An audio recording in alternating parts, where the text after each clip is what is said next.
Um, so we start at 7. I've had to move this class a couple of times. I hope my students remember to join in. It's just been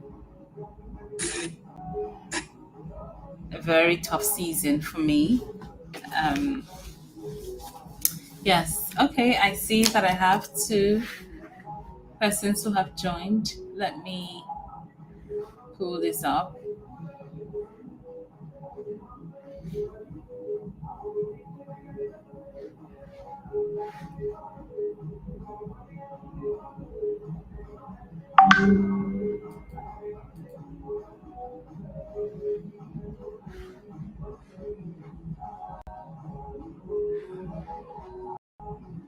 Okay, we have 9 persons there. Can you hear me clearly? You can leave a message. Okay, good. Apollos, good evening to you as well. Comfort Edwin, wow, our madam, the senior chef. Good evening to you as well. Caribe Somiari, good evening to you. Mary is here, the very brilliant Mary. Good evening. Sonia Chisom is also with us today. Hello, Sonia. Good, good, good. Let's just give it more minutes and we begin.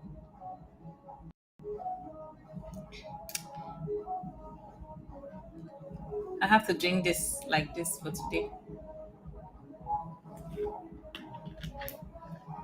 Okay, my plan is to keep this class really short and sweet. We're going to cover and ground, so I need everyone to follow. The beautiful thing about having these discussions online, especially documenting it on YouTube, is it's on demand. You can always come in, watch again, send in your questions, and just keep the conversation alive. Um, yeah, so 1 more minute and we begin. Thank you for showing up early. Once we have 10 persons in the room, we start. But how is everyone doing?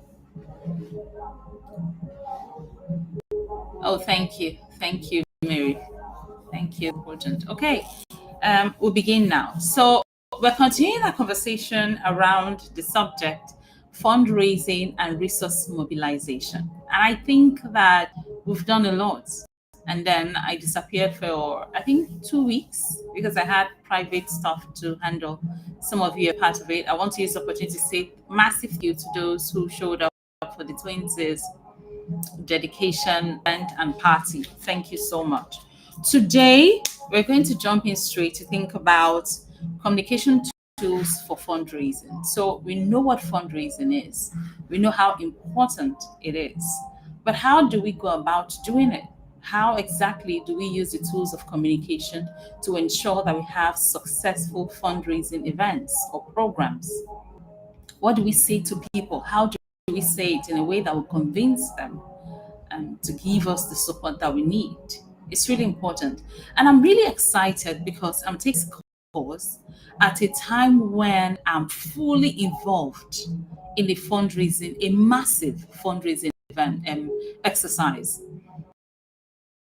You're all aware that the international conference, our maiden international conference at the Faculty of Communication and Media Studies, is happy to be on the 15th to 17th of October. And I've been nominated the LOC chair, as the local organizing committee chairman or chairperson. And one of my biggest responsibilities is, well, to attract the funding for this event. And it's been an exciting journey. I'll share with you some of the things I'm experiencing, even as we go through this process, how I'm using communication and the tools that I'm going to share with you today to organize and plan for this event. In fact, yesterday we had a very powerful meeting.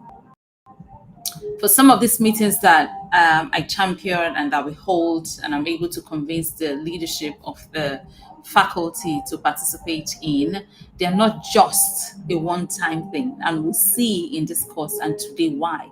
You don't just meet people once and take off their responsibilities, and it's a partnership. There should be sustainability. Today we're going to look into primarily the communication tools of fundraising, and then we're going to also examine how you plan for a fundraising event. When we do that, depending on what the time is, we're going to look at the ethical and legal considerations that we have to bear in mind when we engage in fundraising events or fundraising exercises. I hope you're ready because we're set to go now. Okay, so why is it even important? Why is all of this? Why are we talking about communication tools? If we're going to have a successful fundraising event, we want to raise 10 billion to support secondary schools in River State. If that is our goal, if that is our mission, well, we need a plan. And that plan must include the use of communication. You have to tell people things. You have to use media. You have to relay it in a way that will convince them. You're going to know who your target audience is. Who are the people you're going to tell?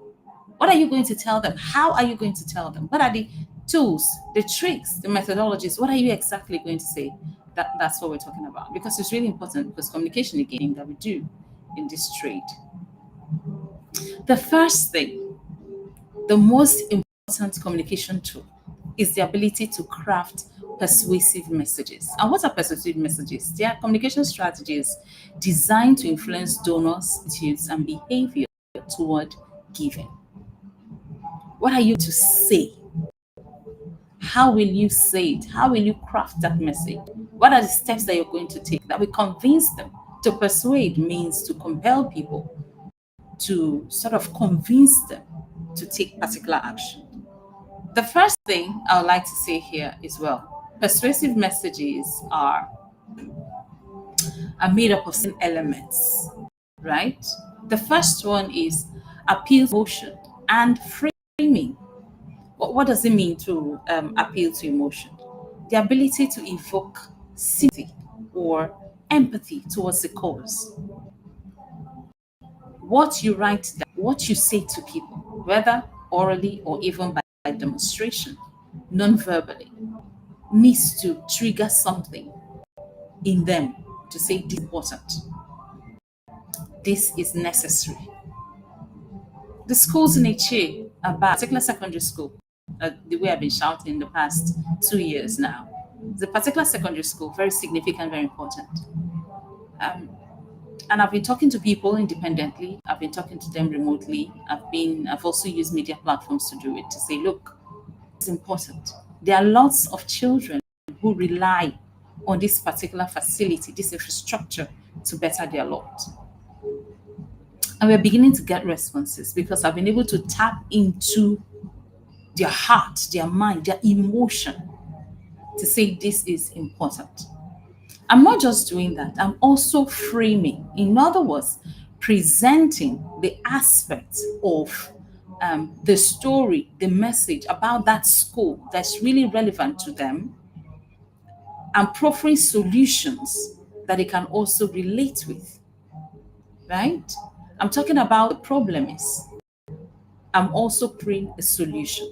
So it's not just talking. It's not just saying, well, something is bad and cry about it. It's not just emotion. It's also the ability to sort of make them see why this is important using words. Communication is the use of words. But the thing is, what is the composition of your words? The composition of your words in the context of fundraising, number one, you need to appeal to people's emotion. That thing that makes them feel like, oh, this thing concerns me as well, or I'm also going to benefit from this thing. That thing that will keep them up at night and say, oh, what should we do? The second part about framing is to say those things in ways that not just identify the problem, that also shows them a solution that they are part of, their role in it. The school is bad. A lot of people are affected. No chairs, no classrooms, the roof is leaking. But this is where you come in. This is what you can do to solve the problem. It's important that the message is holistic, is complete. The second very key element is a call to action. So, what exactly do you need? So, you've appealed to their emotion, you've framed the message, but there has to be one sentence that tells people what you want. There are some offices or some people that we meet, they are not even into the story. Once they just see me, they know that, oh, it's to solve one problem. And the question is, Sarah, what do you need? And I say, look, I need you to donate 5,000 naira for this particular purpose. I need you to give me 1 million to solve this particular problem. I need 10 million for this. I need 1 million for that. So there has to be that particular call to action. CTA, that's what it's called. What do you need? I need you to give me 10 computers for this program. I need you to release 10 personnel for this event. I need you to come decorate the hall for free. There has to be something you want people to do, because if you just go there, ramble, nothing. Remember, what we're studying today, communication tools for effective fundraising, for successful fundraising. It means, therefore, that there's a way you communicate that will also result in zero. So many persons have organized fundraising events, they've gone to approach people and they're, oh, sorry, our budget for the year is closed. But there's a way you meet people. You may even be targeting the organization, and the person will tell you, look, from organization, we can't do anything. But me personally, I'll give you 1 million. And every kobo you get towards a good cause is important. We'll soon see that those things have to be documented properly and accountability also done in a way that's transparent. We'll get to that. The last key element in the context of persuasive messaging is evidence-based messaging. The use of data, statistics that people can relate with. You need to give them those numbers. How many persons attend the school? How many persons in the community will be affected if nothing is done? If there's no cure for AIDS, how many persons will die? People want to get those numbers, because the more you show them that, the more believability you lend to your cause. But if you're just there talking, you're not giving them facts and figures, they'll be like, I'm not quite buying this. For instance, yesterday in our meeting, one of the things that I talked about was, look, this international conference is really important for our visibility, for university ranking, for staff and students. We need to sell our research. We need to tell people what we do and why we're important here. If we don't do it, then there's a problem. And this is how it affects us. At the same time, I was also telling them, well, this is also what you stand to benefit when you support us to get this work done. Right? How many students do we have? I was telling them not just about Faculty of Communication and Media Studies. I was also talking about the impact on the university, where we have over 25,000 students, not to mention staff. So I was telling them their role. I was giving them facts, figures. How much do we need? There was a call to action. There was a strong appeal to their emotion. And I know, because everything at the end of the day, you also need extra layer of conviction to get people to do stuff. But I know that our meeting yesterday was effective and we're getting the results that we seek. So in terms of persuasive communication or persuasive messaging, these are the things that you have to bear in mind. It's really important. If you have any questions, remember what you can do, leave them in the comments. The next tool in terms of fundraising, which is sort of also part of persuasive messaging, but I had to discuss it alone because it's really important, is the art of storytelling. Human beings, the way we are wired, the way we are designed, we love stories. We want to hear those things that will remind us of how human we are. These stories enable us to build connections. Yesterday, I shared a link with you by Tunde Oni, where he was talking about how, the role of emotion in something similar to fundraising. even though he was even pushing it towards development, which is, of course, what we're doing here. I listened to that and I felt that it was really relevant to the class. And if you haven't seen it, please go watch it. It's really, really important. It's really important for you while you have fun with your friends on social media to also remember to watch things that are relevant to you. I won't ask you to go watch something that's not important. So if you haven't, then please go watch it. Emotions move money. The story you tell people, it could just be about a student who's lost her parents, and you're standing before a donor and you're saying, look, this student is very bright. Her future is tied to the successful completion of this program. If we don't give her the support that she needs, she's going to be out on the streets. And on the streets, it's not a question of 50-50, it's a 90-10 situation. 90 meaning she may likely die. So how about we give her hope and say you're not alone in this world? You may not have parents, but we are here for you. You tell somebody like that who's got the means and capacity, they are sure to do something. I've seen it so many times. Emotion, like I said earlier, these stories that we tell in ways that are compelling. I was sharing yesterday with the people that we met. Okay, was it yesterday? No, I think it was the other meeting that we had. I was telling them about my own experience attending international conferences, and I've attended in so many, like so many spaces. I've attended at least all the biggest communication conferences in the world, and I've presented there. And for most of those conferences, it's not like I had the money. I received a lot of funding from organizations, from the university, from institutions. The ability for me to attract this kind of support is about the stories that I told them about myself. The ability to sit down and say, this is who I am. And in this case, when you're driving a cause for other people, there are certain things you have to bear in mind. The first one is, who is affected by this problem? Who are those who will suffer if something is not done quickly? 3,000 persons at Oba Ebima are struggling for their lives now as a result of cholera outbreak.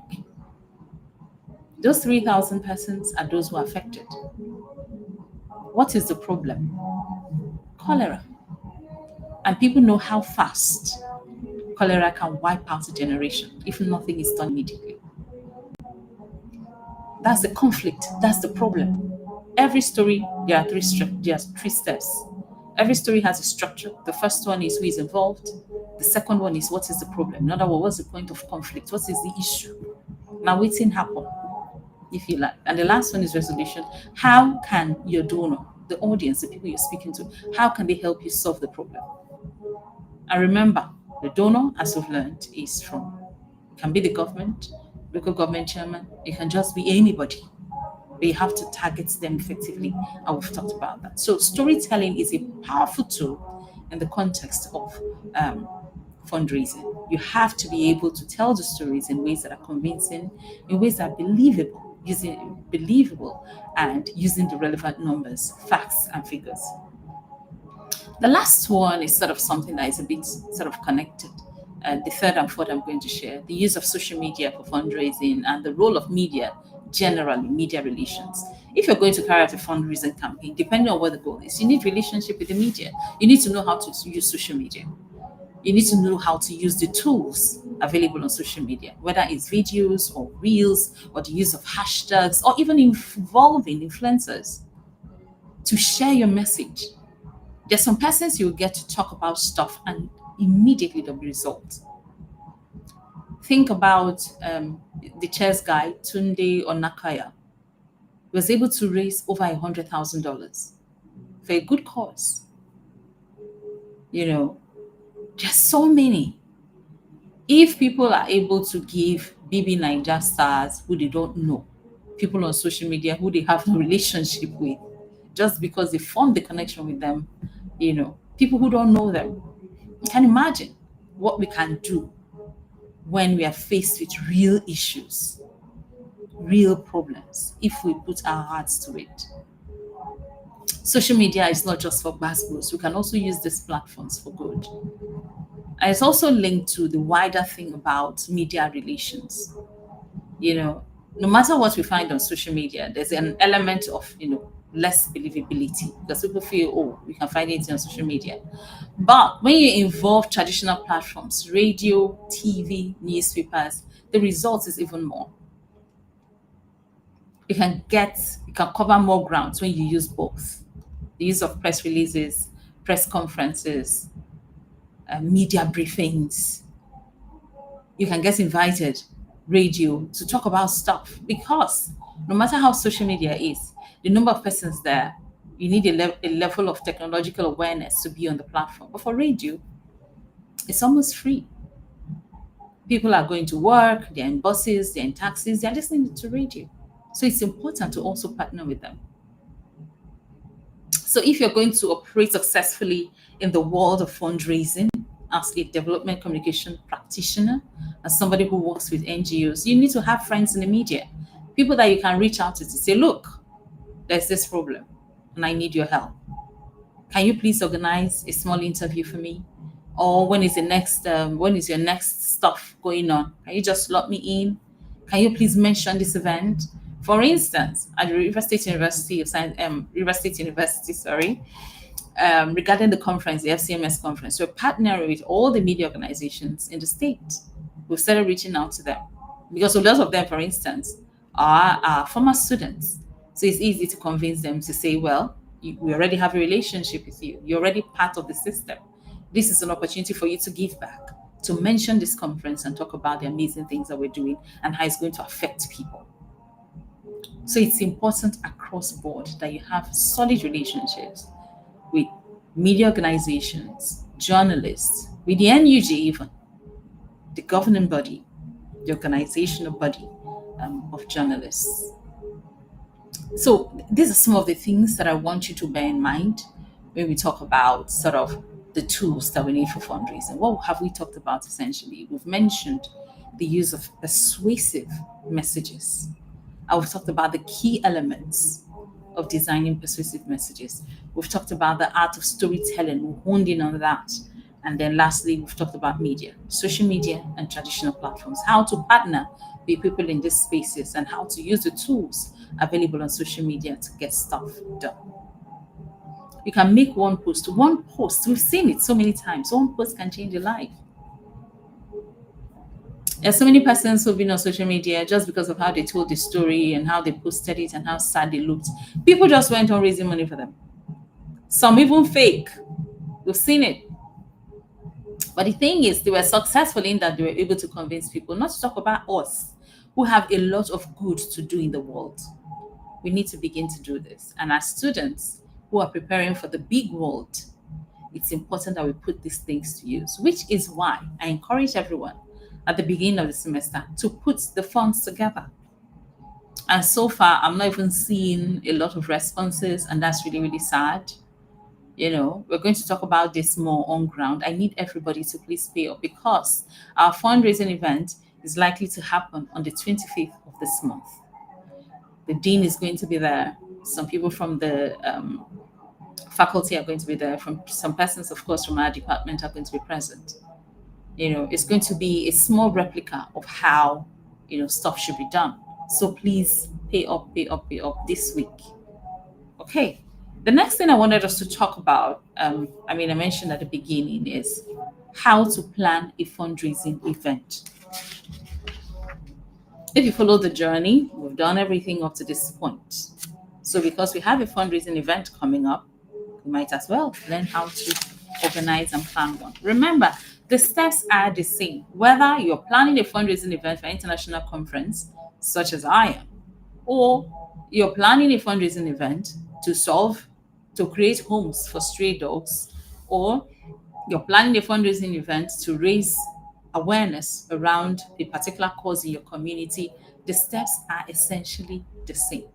The magnitude may differ, the number of persons may differ, the amount of resources needed may differ, but the thing is, the structure is the same.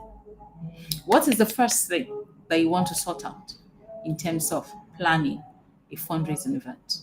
Yeah.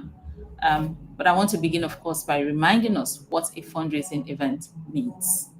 As you can see on the slide, to my right or left, depending on where you're seeing from, a fundraising event is a strategically planned gathering aimed at raising money, and I dare say other resources, while raising awareness and strengthening donor relations. Remember, strategically planned. It's a deliberate move. It is not just something you wake up one day and say, oh, I want to do an event tomorrow. No, it has to be systematic. You need to have a goal, you need to have a destination planned out ahead of time. Because you may just gather people together and at the end of the day, you know, get distracted from your cause. Or you may gather people together and the next thing they're fighting. Because if you put the wrong people in a room, I mean, anything can go wrong. So you need to have a strategy. And it is aimed at something.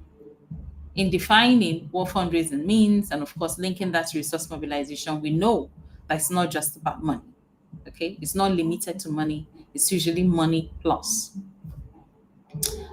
So the goal is to get people to identify with a particular cause and give voluntarily towards that cause. But at the same time that you're doing that, you're also raising awareness about the problem that you're trying to solve, because some persons may not be in the room. They may hear it after you've held the event because and as a result of the event that you organized, and still, show some kind of support. And then it's also done to strengthen your relationship with donors. NGOs, most of them like to organize galas or plan fundraising events at the end of the year or sometime around the year, for people to come together, build resources. But sometimes these events are also just to say thank you to donors who've been supporting them. Sometimes when people do stuff for you and you come back to say thank you or to celebrate them, it only encourages them to do more. So you see, the intention may be different, but the goal is ultimately the same, to get work done. And the world of development, in the world of change, which is what we champion and we are really about, this is really at the core of the work that we do. We need to learn how to do this, why it's important, and to champion it in a way that is effective, that is ethical, and we're going to learn about that. So the first thing in planning an event is a fundraising event is to have an event concept. That's the first thing that you have to sort out. What is the idea behind this event? What do we really want to do? Do we want to raise money? Do we want to create awareness about this problem and then subsequently get people to open their purses and sign us checks? Do we want to engage the community? What is the concept? What is the overall goal? What is the thing that we want to achieve here?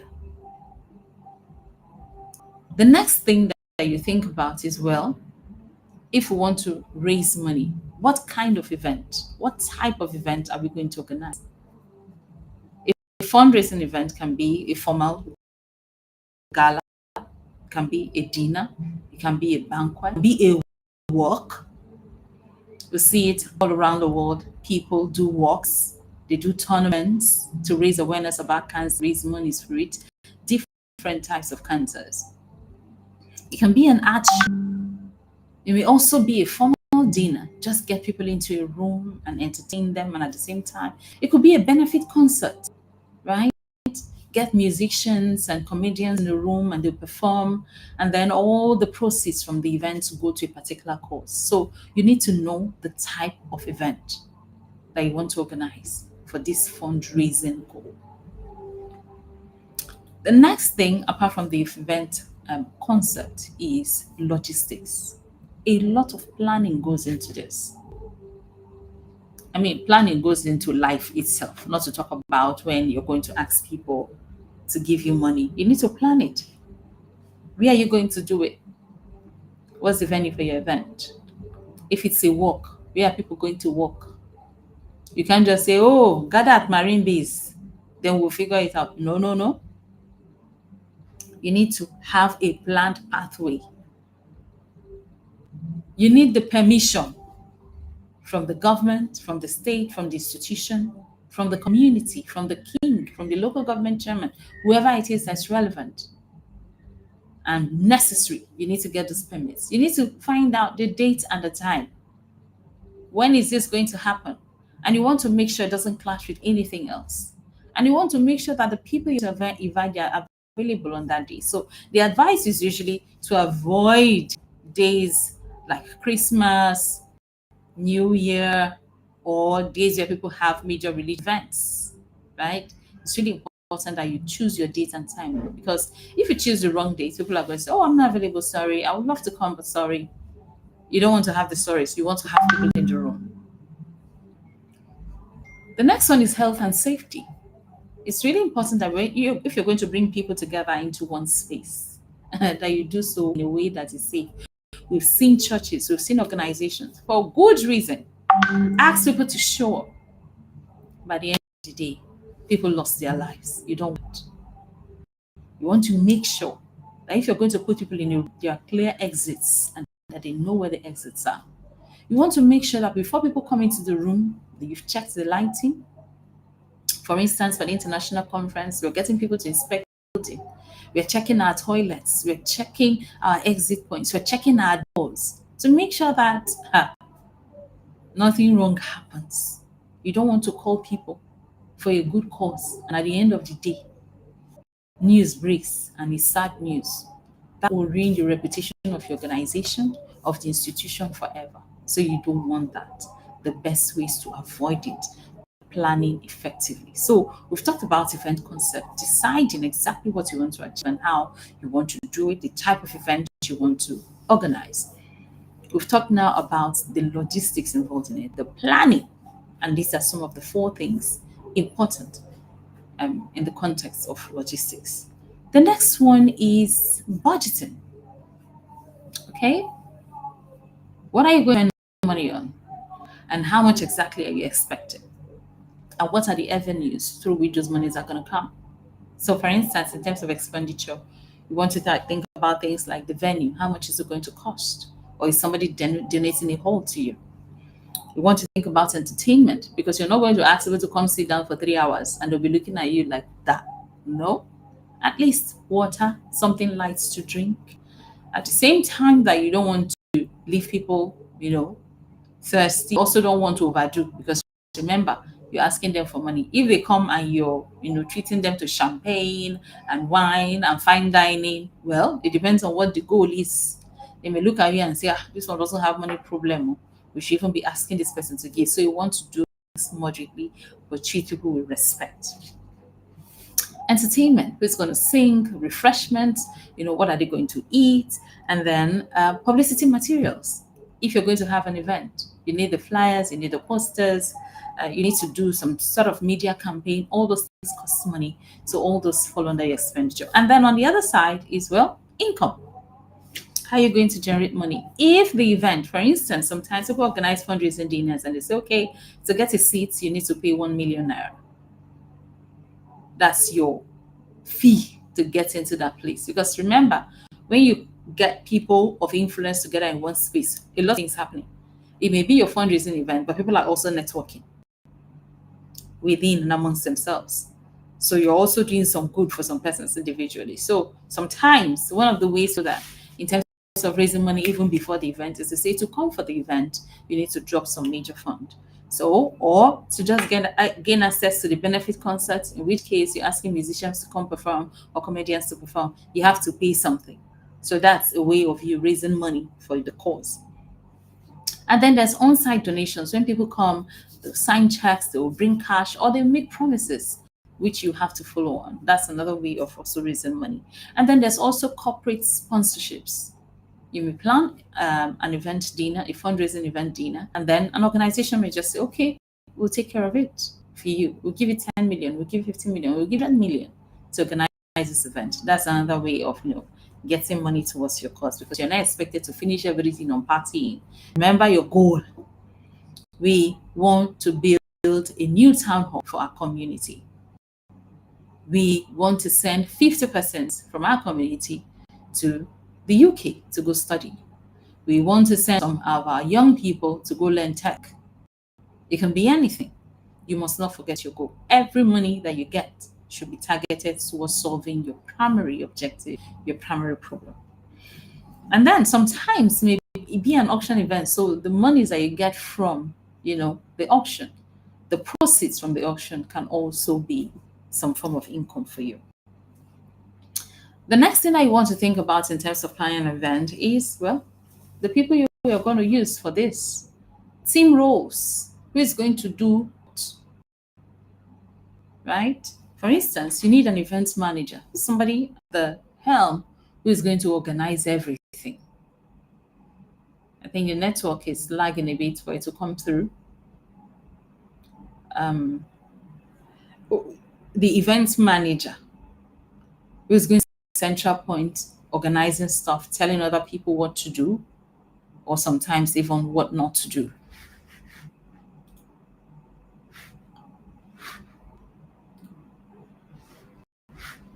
So hold on. Let's see what's going on with this.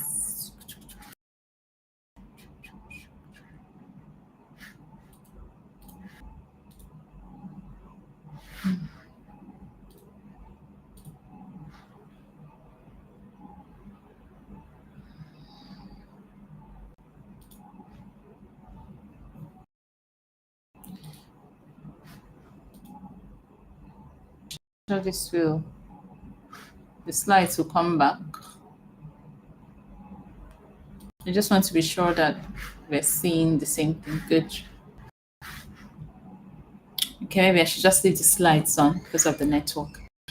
Okay, so team roles, you need an event manager, who oversees the entire planning process. Who is also maybe going to organize the subcommittees, because one person is not required to do everything. Depending on the scale of your event, you may need more people. So you need that one leading figure. Now, be it sort of the central point, launch pad to everybody, somebody that everybody will report to.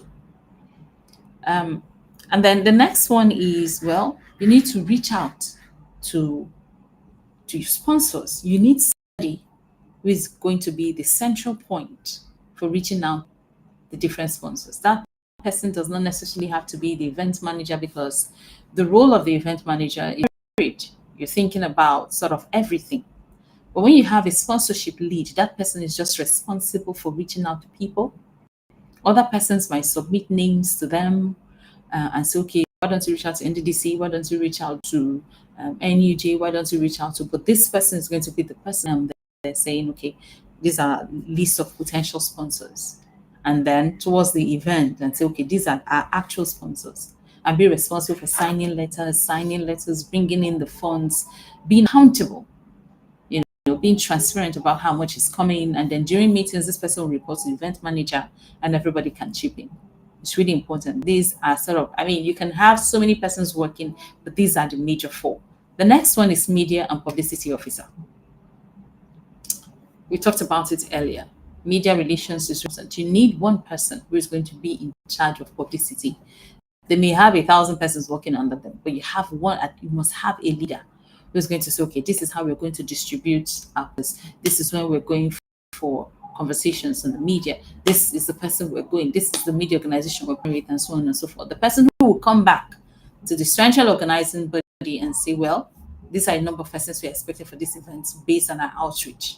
So it's really important to have somebody in that role. The next one is finance manager. Remember, spending money, you're also expecting money to come in. This person is a point man.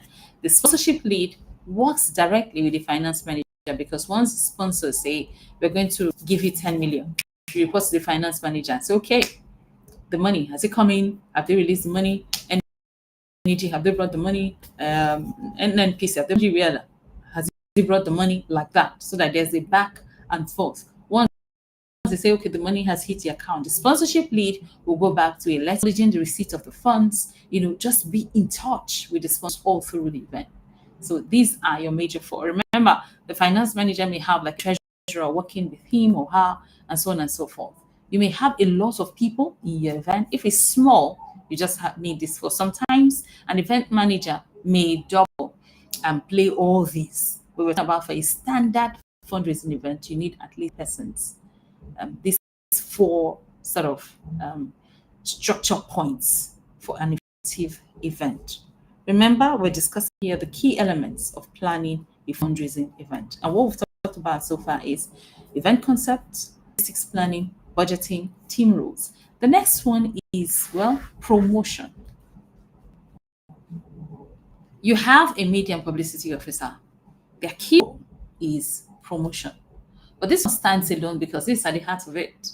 If you're not able to attract the right audience, the right donors, the right sponsors, then mission is unaccomplished. And here in this world of fundraising, you cannot afford that. You want a successful fundraising event. A successful fundraising event is the one where your target, your mission is accomplished at the end of the day. So, promotional materials, posters, flyers, banners, you need to have all that designed with compelling and persuasive messaging. You need to have your teaser campaigns on social media. Just kind of 30-second short burst messages. Oh, this is what's happening.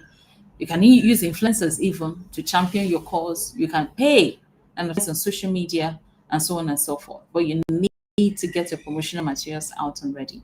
You can also go on radio to make announcements. You can go on TV, shoot commercials, and have it out there to say this is happening, so that those that you cannot reach immediately, who are far flung around the world, can also partake. In this age of social media, you may be doing something in Nigeria and somebody in Australia may decide to participate just because of the way you have done. And then the last one that is really popular now is WhatsApp broadcast messages. So you can design a short message talking about your event, just share it on massive platforms. There are people who have large channels with lots of followers that you can just go to and say, okay, please share this on your platform for me. And for a little fee, do that for you. But remember, it's important to reach as many people as possible. Have them confirm that they are going to be present so that you know how many persons to plan for. If you're not careful about your promotion, that may actually be a point of failure. For instance, if you don't know how many persons you're for an event, how do you know the size of hall to get? How do you even know what to expect? Okay. If it's a closed event, you want to tell people, look, this event is ticketed. This event is access only. You want to be clear in your messaging so that people don't lodge there thinking, oh, it's a dinner, so it's free food. In Nigeria now, we know what the economy is like. If you're having a party, people will just bust down your gate. So you want to be clear and tell them exactly what the event is about, who is allowed to come, and how you're going to send information about saying yes as an RSVP to say, I'm going to be there or I'm not going to be there. It's important that we use these tools carefully to reach our ultimate goal. Okay. The next part here is evaluation. So you have done your event.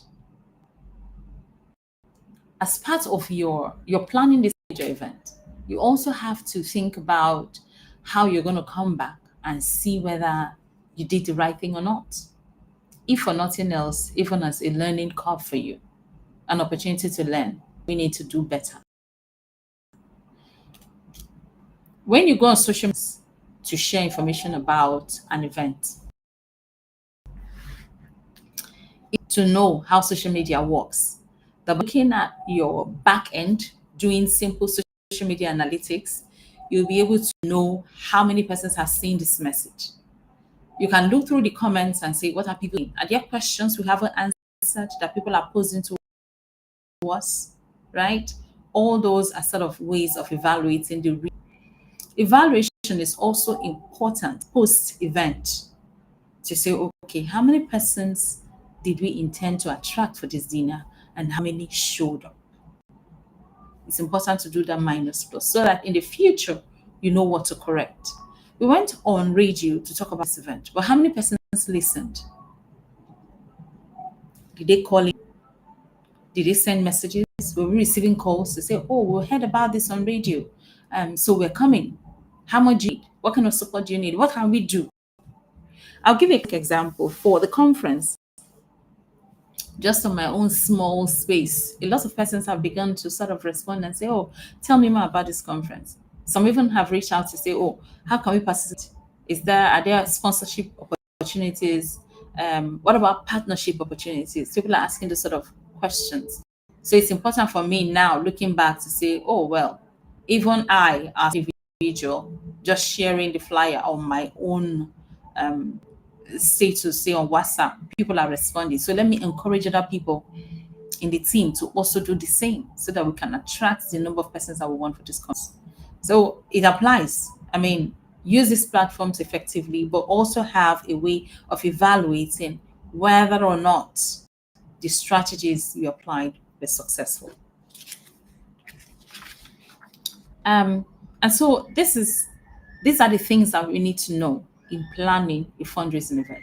The thing we talked about is there has to be a clear event idea, an event concept, the type of event that you want to plan. The second one is, well, effective planning. We've looked at everything required there, the venue, the date and time, the permits that are necessary, health and safety measures. The next one is budgeting. How much are we spending? How much are we expecting in terms of income?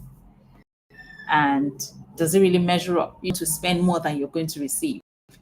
If you plan to attract maybe 10 million, you don't want to spend 20 million. So you understand what I mean there. And then team roles. Who is going to do what? Who is our finance lead? Who is the event lead? Who is the lead sponsor for sponsorship conversations? You need to, who is going to be in charge of our publicity so that you know who to hold responsible for what. You don't want to center all the tasks around one individual or a group of persons. And then there's the whole issue of promotion. How are we promoting this? What are the tools? What are the media channels we're using to promote the event? And lastly, going to evaluate our success. It's really important.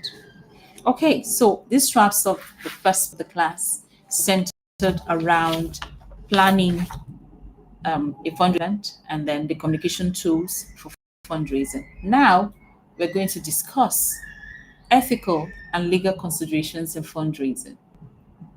I've said it right from the beginning of this class that if you're going to go cap in hand, asking people to go towards a cause, that you owe them a responsibility. And that responsibility is centered around ethics and sometimes the law. What is allowable where you there are some spaces you may be shocked where it's not allowed for individuals to just go around asking people to donate randomly. Whether it's not allowed. So you want to know what is allowed by the law, what is proper, is right. It's important to balance those two. Fundraising is such an important activity for non-profit organizations, for communities. Community development is centered around fundraising. End of the year, you see people go to their communities, and sometimes they will host events, and they'll give. They'll give. Institutions organize fundraising events. Advocacy groups organize fundraising events. The primary goal is to attract resources. The problem, but at the same time, you must abide by ethical standards, some legal regulation in order to protect yourself, your organization's integrity, to maintain trust with your donors and sponsors, and very, very important, to ensure long-term sustainable relationships with these people. What are ethical considerations? What do we mean by that? It's really important that this opens up. Ethical considerations in the context of funds refer to the principles and moral standards that guide how funds are decided, managed, and reported. I'll share the slides with you just in case it doesn't pop up. They refer to the principles and moral standards that shape our solicited. In other words, how we ask for money and support from people, how we manage those funds, and then lastly, how we report the funds that we've received. Because remember, it's not just going around saying give, give, give. There has to be a clear pattern via which you tell people this is how much we received for this purpose. This is how we used it. This is what is left, if there's something left. If someone comes and says, I want to release monies like we've done in the past, scholarships for students, 8%. You want to go back to this is the monies we've received. These are the students that release the monies to. You need to first of all acknowledge that you even received the money. It's really, really important. You can't joke with this. Your reputation is at risk. The long-term sustainability of your organization is at risk. So it's really, really vital that you go back to them and say, this is what we've done. This is how much we received. This is what we used it for. As you can see on the screen here, ethical considerations and fundraising activities are conducted with honest transparency, accountability, and respect for donors and beneficiaries. It's not just the people who give you the money. It's also you being accountable to people who receive the money. I'll give you an example of what we've done, for instance, with scholarship funds that came as a result of the health communication event that we held sometime this year. We asked the people who received the funds to write letters to say thank you, to send copies of their school fees. This information, of course, you have to understand that there's data privacy and all of that, but once you receive money from people, you owe them. Sometimes when we take the information to the donors, they'll be like, oh, this is not necessary. We trust that you handle it. But even if they've said that, it's important that we do our part to say, this is how much you give to us. These are the persons who benefit from these monies, and they are grateful. Look at the letters they've written, acknowledging that first they've received the money and that they've used it for what it was designed for. Honesty, transparency, accountability is really, really important. And you're doing this while protecting the integrity and reputation of yourself. On the other hand, legal considerations of fundraising involve adherence to laws, regulations, and statutory requirements that govern the solicitation, receipt, and use of funds. Again, they protect organizations from fraud, penalties, or reputational damage and ensure compliance with government regulations and industry standards. You may not be jailed. What you suffer is, well, your reputation. For legal considerations, fail if you flout laws, if you're not responsible legally, you may end up in jail. And the penalties are stiff. So it's not just reputational damage. Your life may actually be on the line. Your career may be on the line. So it's really important that we learn these things, even as we make progress in this course. So we dig in. When we say ethics, what do we really mean? What are the ethical considerations? Number one is transparency are raised and used.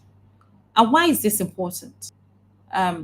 It's because it helps us build trust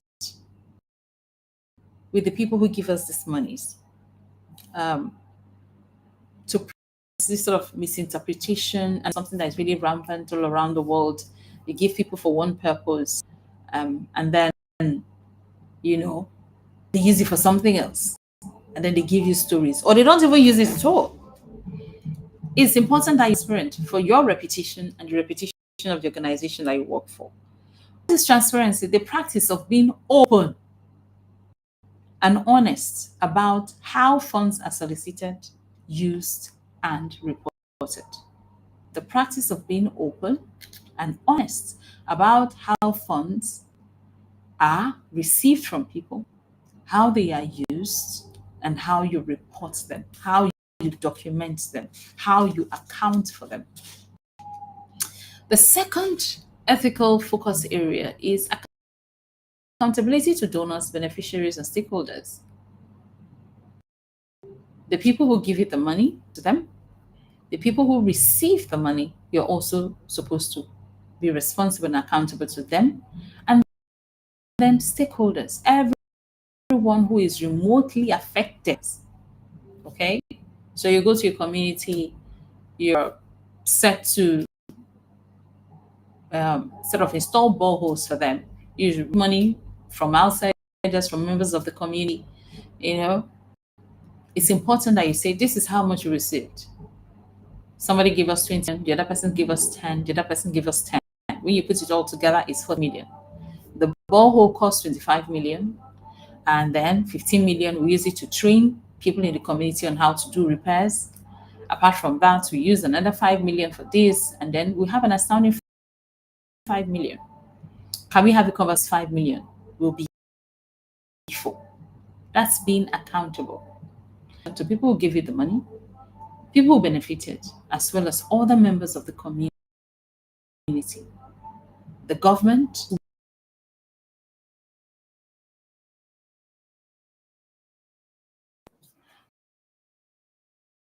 Okay, Chiroma has got a message here or a question. Let's see. Ma, can you share the entire slides on the WhatsApp platform? My network is not working fine. Oh, of course I will. I'll do that. No worries at all. The next one in terms of ethics is responsible donor stewardship and respect for donor intent. Again, it just flows from the first one to say, look, it's important that you maintain a good relationship with your donors and you abide by the rules of the game. When they give you money for a particular cause, it's important to use it for that. If you're ever going to use it for something else, it's important that you go to them and be accountable to say, well, this is what we intended to use it for, but something else is been overtaken by events. We need your permission to go ahead and use it for this or that good reason. Okay? Remember, donors are not people you use and dump. You may need them again. And some of these people with deep pockets, you have to respect because they will just report you. And once they mention your name somewhere and say, oh, this person, we gave them 10 million, they may even exaggerate. Before you know it, nobody's talking to you anymore. So it's important that you treat them with utmost respect. The last one in terms of ethics is avoidance of deceptive manipulation or exploitative practices. So because you know this rich person now, they've given you money for community, and then suddenly you need a new car, then your brother is sick, you're in the office. Random reasons that don't even make sense. That is not even like, it's not even about your organization. You just abuse. It's really important that you keep relationships with your donors, beneficiaries, stakeholders healthy at all times. So these are some of the things we talk about, we center on when we discuss ethics in fundraising. The first one is transparency, accountability, responsible donor stewardship, and respect for donor intent. And the last one is avoidance of deceptive, manipulative, or exploitative practices. The money is given you are for a reason. Use them for that reason. If anything changes, you need to go back to who gave you the money and be accountable. You make progress. We've talked about the ethical side of things. Now, let's talk about the legal focus areas. The first one is, well, if you're going to work for an organization that will go around asking people soliciting funds, you want to make sure you're properly registered. Because if you're not, you're going to break the law. If it's an individual level stuff, you want to be sure.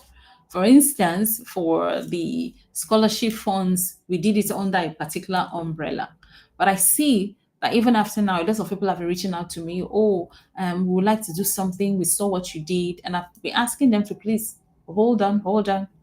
I need to really be sure that we're working within legal constraints and what the law allows. And some persons have been talking to me, well, you need to set up an NGO. I've been talking to my lawyers, and they're like, you need to set up an NGO if this is something you really want to do. And I've been thinking long and hard about it. Because while people need help, you may be in your journey trying to help people, and then you land in jail. And Sarah does not want to go to jail at all, not in the process of doing good anyway. And I will never. Because of course we're transparent and accountable for all the funds that we're getting. But of course, if it comes to that, we're going to set up a formal NGO and then ensure, because if somebody wants to give like 100 million, we can't receive that. Okay, we need to put it through a proper licensed organization for that, or else please hold your money. The next one is tax compliance. So whether or not, once you're registered, there are particular guidelines for NGOs. There are ways that their tax is done as different from, organizations that are designed for profit. So non-profit organizations, they have their way of accounting. So you have to go through that process. They want to see all your receipts, and they may not be asking you to pay a lot of money, or there are different kinds of payments that you have to do, and you have to follow the law. Because if you're not, then it is accounted, or it may be interpreted as fraud, and then you may attract some penalties, and you don't want that. There's also the part about adherence to anti-money laundering and anti-fraud laws, because this is for good. There may be the temptation that terrorist organizations and all manner of people may just come to funnel money through organizations. So you have to be careful the kind of money you're receiving and the amount. Are they using you? Okay, a lot of organizations in Nigeria have fallen into this trap. Somebody may just come with a big bag. You don't know they're coming to claim their funds through your organization. So you have to be careful. Or sometimes somebody will say, oh, we're giving you 10 million, but we need you to write it as 100 million. It happens. So you have to be careful. The law does not allow that. Do it. Anything you're not sure, you want to ring up a lawyer to be sure. You want to visit the government office to find out what you can do and what you can't. Because if you break the law, the excuse will not be, oh, I did not know. No, you're going for it. So you want to be careful. The last one, which is really important, is protection of donor data in line with data privacy regulations. So if somebody gives you money and says, look, I don't want you to mention my name, you must not mention the person's name. You may have it recorded somewhere in your organization to say, Mr. Okonbasi, give us 10 million naira. But when you're doing your other report, you can't use his real name, or you may just describe it as anonymous, because that is what he said. But if they don't say anything, even for beneficiaries, okay, the fact that somebody is in their straits and they need money doesn't mean you now embarrass them. All these things that politicians do, they will carry bags of rice, give people on the streets, and make them really look bad and cheap. No, no, no, it's not allowed. So you have to be careful and work within what is allowable per the law of where you operate. We make progress. Now back to ethics. How do we carefully navigate ethical dilemmas in fundraising? How do we stay within the ethical boundaries in the work that we do? Number one, you have to be careful. Accepting funds from a donor with a controversial background. So somebody is a thief, and you're going to this person for money, and you said your money is for good. Be careful. Somebody is a terrorist or a militant, and you're going to that person for money. Be careful. You may land in wahala. Now, the next one is using emotional storytelling that exaggerates the situation to drive donations. Yes, we've talked about the need to tell stories, tell compelling stories, but look, there's a line, a clear, neat line between storytelling and lies and exaggeration. 3,000 persons are affected. It's significant enough. You don't have to go and make it 1 million or 10,000 just because you want to get money. One has to be careful. State the facts. State them. There's something about telling people, trying to convince them. They feel it. Because apart from we, in a human way or whatever, we are also spirits. It's there's this thing that just connects to the other person to say, this is an authentic message I'm receiving. When you lie, sometimes people sense it. They may not really want to say anything, but They may not do what you're asking them to do, but when you come off as authentic, you may get more than you ever bargained for. So it's really important that we stay, tell our stories, tell them in ways that are meaningful, relatable, memorable, even. But please don't exaggerate and don't lie. Pressure to misreport or withhold details about how funds are spent. Yes, it happens a lot. Many people they receive 10 million, but because they may say, oh, because of our environment, if we tell people now, and I understand that we've received 10 million, they won't give us the support we need anymore. If we tell people that we have 100 million, we need more. Even though we said our goal is 100 million, we've gone back to check. Even the 100 million may not be enough. But if we tell people it's 100 million, but no, the rule is the rule. Responsible relationship with your donors mean that you tell them exactly how much you've received and how you're using it. No matter what the temptation is, it's important to do the right thing. The last one is favoring large donors over small donors in recognition and decision making. So you organize a dinner and you want to put people who gave 10 million on one side and you want to relegate people who gave 1 million. That's not fair. Your donor who is giving you 1 million today may be the donor who will give you 100 billion the next time. So be careful. Treat people fairly. I remember the first time for scholarship for students. Some people gave us 5,000. We wrote them detailed letters telling them how much we received, acknowledging their support. It's really important because every cover counts. Treat people fairly. It's really, really important. We've forgotten how to be human. You know, this whole thing that the Bible talks about, treat others as you want to be treated, it's important. It's really, really important. Okay, so strategies for ethical and legal fundraising. We've talked about ethical issues here. We've talked about the legal end of things. But how do we balance both? How do we stay within the boundaries of good fundraising, healthy fundraising, progressive fundraising, ethical fundraising, if you like? Number one is to develop and adhere to a fundraising code of ethics. Every organization that does fundraising should have a code of ethics, what they allow and what they don't allow. Once you have developed that document, the next one is, well, you need to train your staff, the people who work with you, the people who work within the organization. They need to be taught because organizations hire and fire, right? You need to regularly remind people these are what we allow, and these are the kind of things we don't allow. We don't go to thieves, we don't go to robbers, we don't go to people with questionable sources to attract funds. No. Or we don't ask for more than 10 million from one individual. We don't ask for more than 1 billion from an individual. The kind of work we do, we don't ever need 100 billion. So please don't go to anybody asking them for 100 billion. You need to train your staff regularly for that. The third one is establish clear financial control systems and standard operating procedures. Yes. How do you channel your funds? Are there different accounts? Is there a particular account? Is there somebody who must sign off on every donation that comes in? You need to be clear about that. Because you may say, oh, fundraising, and there are lots of people will just take the documents, go around, start raising for the money for themselves. But if your SOP is clear to say, this is how we operate, these are the things that we're allowed, but once we identify a donor, no matter who identifies that donor, the person steps back. And the lead sponsorship person in the organization steps in to do the letter. The funds go through straight to a particular account, not individual accounts ever. And then the monies are spent in so ways. It's really important to be clear. Remember, we're talking about strategies for ethical and legal fundraising. Joy, I've seen your question. I'll take it at the end of the day. The fourth one is to conduct due diligence on major donors to avoid reputational risk. So somebody may just come in and say, oh, I've heard everything you're doing. We would like to give you 100 million. You don't know this person from anywhere. You've not seen the person in the news. You don't know where they're from. You can say, yes, thank you, but just hold up.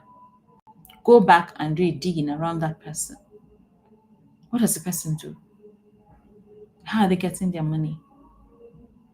Is this a company? Is this an individual? What I tell us how they came by these funds. I mean, think about it. There are Yahoo boys everywhere. You know, people who you can't even explain how they made the money. How can you explain receiving, say, 10 million from a 16-year-old who does not have a clear path on how they got the money in the first instance? To avoid reputational risk, damage, life imprisonment, if you like, because some people are criminals. Mention your organization and say, this is where we put the money. You see, for instance, what's happened with some churches. We have people fraudulently gathered money from others and use it for donation. And the churches were called, to come account for those funds. Sometimes we're even made to pay back, refund the money. That's not a good look for a religious organization. And then it happens because they did not do their due diligence. The last one is incorporate third-party audits and public disclosure of fundraising activities. It's really important that you have your financial people, you have your, depending on how large your organization is, get outsiders to come see because your account is spending the money. I've seen organizations where the organization is struggling, but the accountant is buying cards every week, maybe every new year, and you're wondering how. It's really auditors, and at the same time to also publicly disclose not just the money you're receiving, but what you're doing with it. It's really crucial. This evening we've talked about a lot. Hour 11 minutes. I wanted this to be under. I think that if you're you make more sense of this because these are things that are really relatable. Okay, these are things that we experience not just in the world of fundraising, but just around organizing and planning events and being part of a team. These are some of the things that we bear in mind. But our conversation here has really been centered around fundraising, which is what is called. I'll begin to take questions now, even as we wind down. But I want to also use the opportunity for showing up for today's class. I'll begin with the question that Joy raised here. What if I don't know the controversial background of the donor who shows interest to help? That's the thing. That's why due diligence. You have to know. You have to find because it's really tricky. It's really tricky. You cannot logically or effectively make the argument. I didn't know this person was a thief. Who they are. I mean, it doesn't have to be you. Sometimes it may involve into the background of this particular individual. It's important. There's no excuse whatsoever. You have to. There's nobody who doesn't have some kind of part. There has to be somebody. If you don't, it's safer to say no. Thank you than to receive money from sources you don't know. In, I mean, how did you introduce this to the person? Did the person just randomly walk in? Yeah, he said, well, thanks. But we have to do due diligence. And they'll be like, what's that? So we have to find out who you are and where this money is coming from because we don't want to be a pipeline for funding things that we don't know about. Because remember, when organizations or individuals give you money, they go into their own books and they say, we donated so for so reason to so company. So your name is also in their books. So what if that organization is not a legal organization? What if the organization is a terrorist organization? What if that organization a fund miscreants? What if it's a Yahoo company? What is a fraudulent organization? What would you say? And then maybe there's a bust and government comes there to say, oh, and they arrest somebody there and they open their books and they see your name. Immediately, you'll be called to question. You may even be asked to refund the money. So it's important that you draw the lines clearly. You must do your homework. There's no excuse. Any other questions, even as we begin to wind down?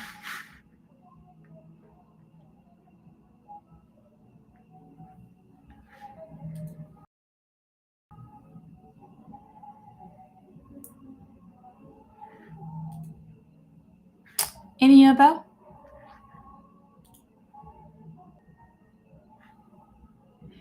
I love the way people are introducing themselves to show that they're attending the class. Good work. Godwin Love is present. Okay, I see you. Julie, you're using somebody else's account. Is this your boyfriend? That was a joke, even though I'm not laughing. Okay. Chukwemeka Progress is present. And yes, Chibroma, like I said before, by this weekend, let's see, it's with everyone so that you can go look at it yourself. When on the 25th is the day that we earmarked for in class. It's just going to be simple stuff for us to. I'll be talking with the dean and I'll share with you the information I have. So please, if you haven't paid, pay up. Yeah, so that we can start out. And then we have, I think, one more class to end, one or two, depending, to wrap up what we've done this semester. I hope and pray that this has been useful. Okay. Just hold on. Say this person says, if one applies for a good family, how do one have all this necessary information about their donors? Okay, so that's the thing about um social media, right? Why people are advocating for some kind of control about the platforms, because while for organizations, people have to physically come or write to them, or they have to even apply. GoFundMe operates by other kinds of rules. But the thing is, it's a public or semi-public platform, in which case people can be tracked just in case something goes wrong. So it's not just you. Okay. So this is slightly different, and people are really still looking into this, how it applies. But I mean, it's very clear. You go on GoFundMe and you say, this is what I need, and people are giving.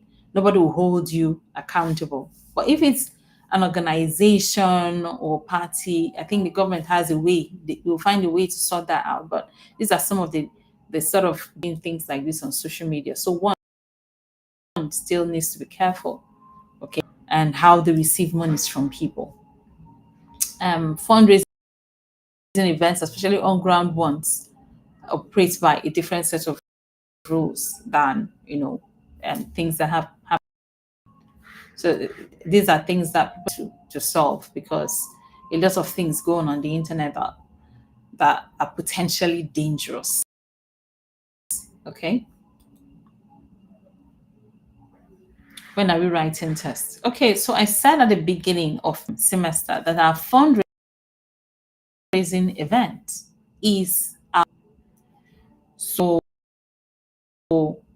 I mean, I'm going to lay out to you exactly how that's going to work. So everything I've asked you to do, please do them, because that is your CE. If you don't comply with that, or it's an event, or not participate in the ways that we're going to design in terms of the groups and who is going to do what in the next 2 weeks, well, that's zero. This course is a really practice-based course. Nobody's asking you to come and sit down and say, what is fundraising? Or fundraising, or what are the communication tools? No, we're going to put to practice what we've learned.